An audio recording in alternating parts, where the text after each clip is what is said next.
ఆంధ్రప్రదేశ్లో టీడీపీ ఉన్నా వైసీపీ ఉన్నా ప్రత్యర్థుల పట్ల ఏ రకంగా వ్యవహరిస్తున్నారో మనం గత 10 ఏళ్లుగా చూస్తున్నాం. ఎవరు ముందు ప్రమాణ స్వీకారం చేశారు, ఎవరు వెనుక ప్రమాణ స్వీకారం, అది అంత పెద్ద ఇష్యూ అని అనుకోను. ఆ మాటకొస్తే మంత్రుల తర్వాత జగన్ ప్రమాణ స్వీకారం చేశారు కదా.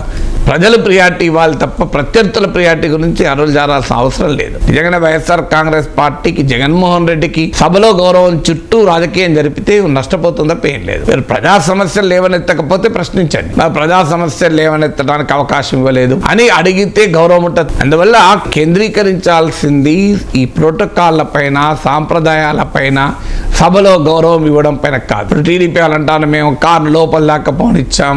సో వైసీపీ వాళ్ళు అంటున్నారు లేదు మమ్మల్ని ముందు ప్రమాణ స్వీకారం చేయించలేదు. దీంతో ఏమన్నా ప్రజలకు వచ్చేది ఉందా? ఆంధ్రప్రదేశ్ ప్రత్యేక హోదా ఏమైనా వస్తుందా? విశాఖ స్టీల్ ప్లాంట్ ప్రైవేటీకరణ ఆగుతుందా? విభజన హామీలు అమలవుతుందా? పోలవరం పూర్తవుతుందా? అమరావతి నిర్మాణం జరుగుతుందా? ఏది పంచాయతీ? అసలు నాకు అర్థం కాని పంచాయతీ.